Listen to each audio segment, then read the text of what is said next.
Good evening and welcome to my channel. Tonight we'll be reading Eleanora by Edgar Allan Poe. Sub conservatium forma specifica salva anima, Raymond Lully. I am come of a race noted for vigor of fancy and ardor of passion. Men have called me mad, but the question is not yet settled whether madness is or is not the loftiest intelligence, whether much that is glorious, whether all that is profound, does not spring from disease of thought, from moods of mind exalted at the expense of the general intellect.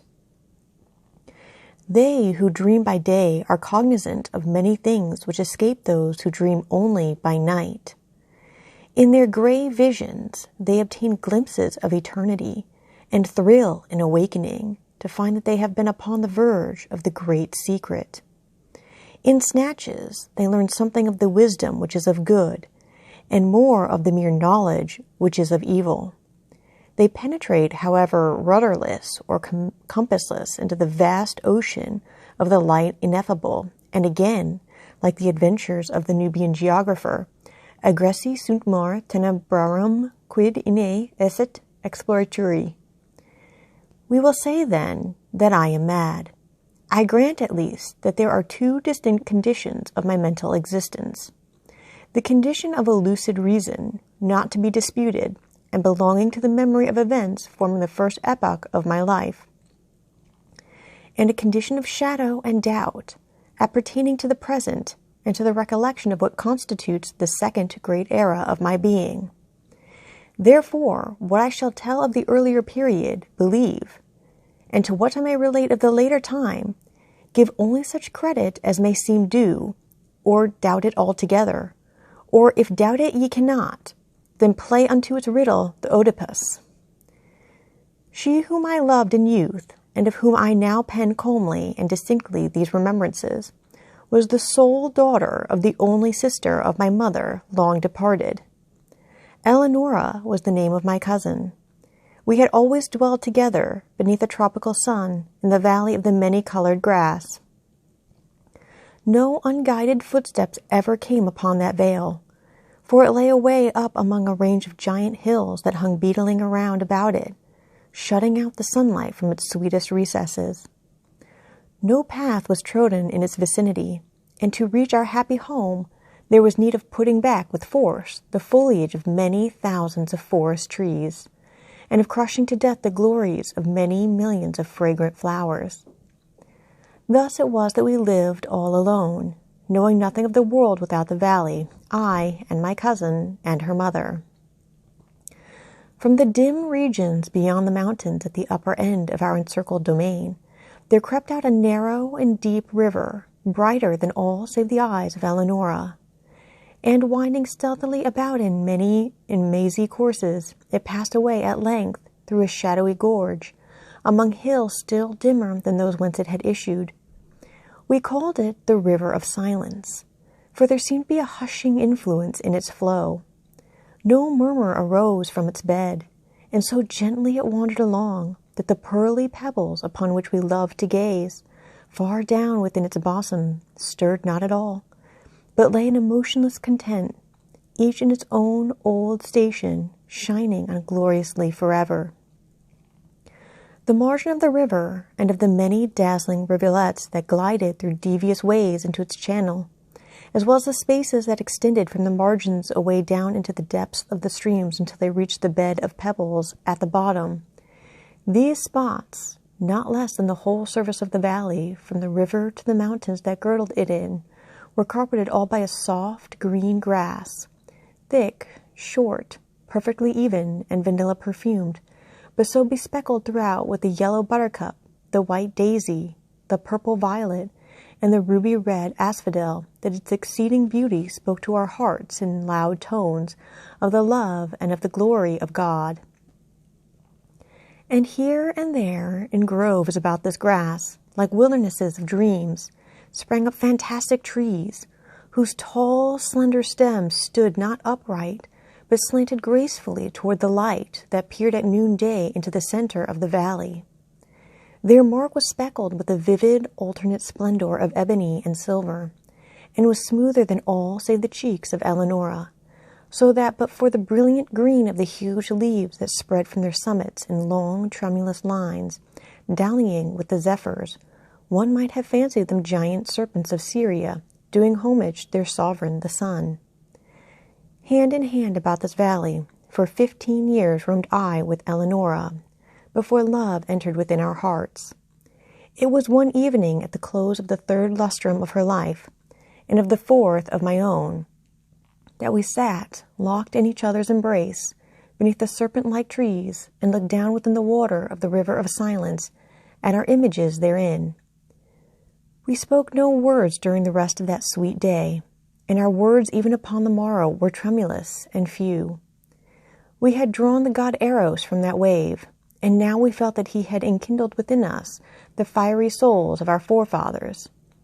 The passions which had for centuries distinguished our race came thronging with the fancies for which they had been equally noted, and together breathed a delirious bliss over the valley of the many-colored grass.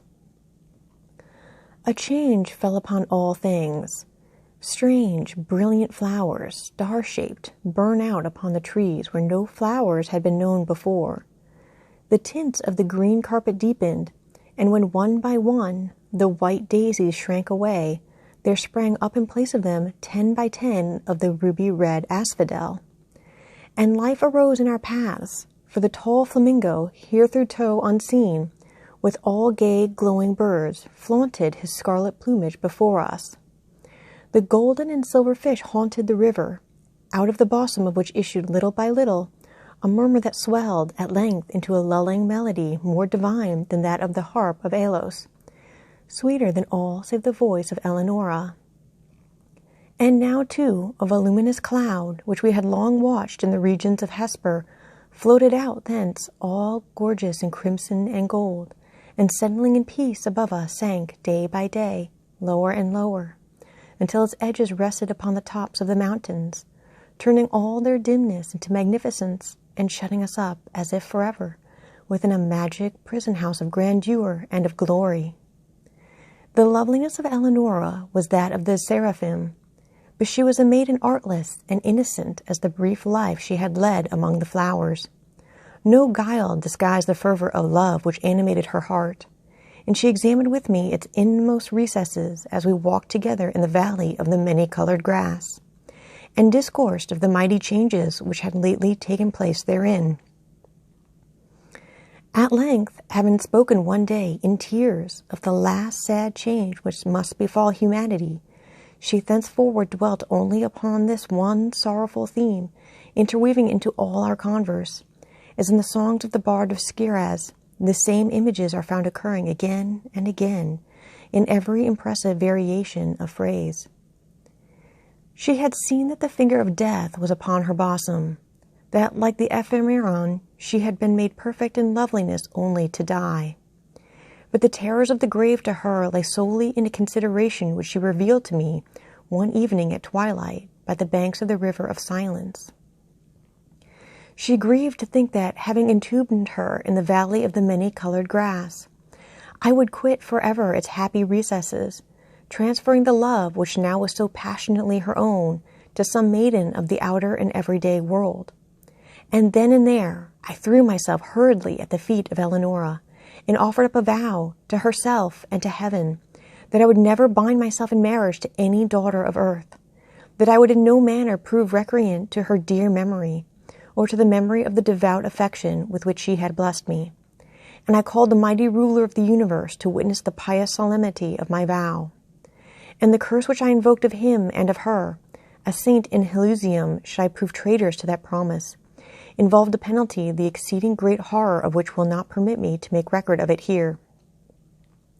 And the bright eyes of Eleanora grew brighter at my words, and she sighed as if a deadly burthen had been taken from her breast, and she trembled and very bitterly wept, but she made acceptance of the vow, for what was she but a child, and it made easy to her the bed of her death.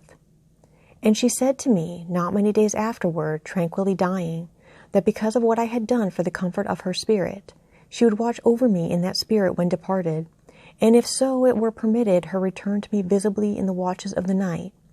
But if this thing were indeed beyond the power of the souls in paradise, that she would at least give me frequent indications of her presence, sighing upon me in the evening winds, or filling the air which I breathed with perfume from the censers of the angels. And with these words upon her lips, she yielded up her innocent life, putting an end to the first epoch of my own. Thus far I have faithfully said, but as I pass the barrier in time's path, formed by the death of my beloved, and proceed with the second era of my existence, I feel that a shadow gathers over my brain, and I mistrust the perfect sanity of the record. But let me on. Years dragged themselves along heavily, and still I dwelled within the valley of the many-colored grass. But a second change had come upon all things. The star-shaped flowers shrank into the stems of the trees, and appeared no more. The tints of the green carpet faded, and one by one the ruby-red asphodels withered away, and there sprang up in place of them 10 by 10 dark eye-like violets that writhed uneasily and were ever encumbered with dew. And life departed from our paths, for the tall flamingo flaunted no longer his scarlet plumage before us, but flew sadly from the vale into the hills, with all the gay glowing birds that had arrived in his company. And the golden and silver fish swam down through the gorge at the lower end of our domain, and bedecked the sweet river never again. And the lulling melody that had been softer than the wind harp of Alos, and more divine than all save the voice of Eleanora, it died little by little away, in murmurs growing lower and lower, until the stream returned at length utterly into the solemnity of its original silence. And then, lastly, the voluminous cloud uprose, and abandoning the tops of the mountains to the dimness of old, fell back into the regions of Hesper, and took away all its manifold golden and gorgeous glories from the valley of the many-colored grass. Yet the promises of Eleanora were not forgotten, for I heard the sounds of the swinging of the censers of the angels, and streams of a holy perfume floated ever and ever about the valley.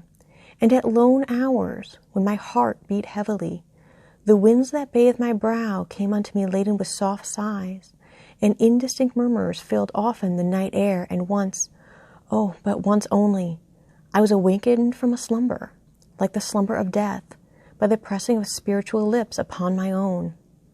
But the void within my heart refused even thus to be filled. I longed for the love which had before filled it to overflowing. At length the valley pained me through its memories of Eleanora, and I left it forever for the vanities and the turbulent triumphs of the world.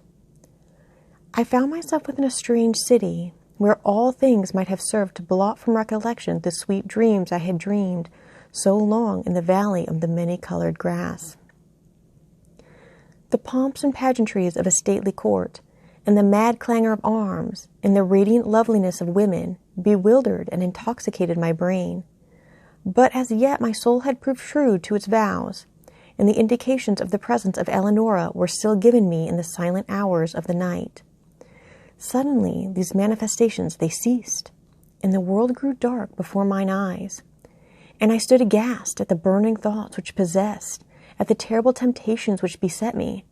For there came from some far, far distant and unknown land, into the gay court of the king I served, a maiden to whose beauty my whole recreant heart yielded at once, at whose footstool I bowed down without a struggle, in the most ardent and the most abject worship of love. What indeed was my passion for the young girl of the valley in comparison with the fervor and the delirium and the spirit-lifting ecstasy of adoration with which I poured out my whole soul in tears at the feet of the ethereal Ermengarde? Oh, bright was the seraph Ermengarde, and in that knowledge I had room for none other. Oh, divine was the angel Ermengarde, and as I looked down into the depths of her memorial eyes, I thought only of them and of her. I wedded, nor dreaded the curse I had invoked, and its bitterness was not visited upon me. And once, but once again in the silence of the night, there came through my lattice the soft sighs which had forsaken me, and they modeled themselves into familiar and sweet voice, saying, "Sleep in peace, for the spirit of love reigneth and ruleth, and in taking to thy passionate heart her who is Ermengarde, Thou art absolved for reasons which shall be made known to thee in heaven of thy vows unto Eleanora. Thus ends Eleanora by Edgar Allan Poe.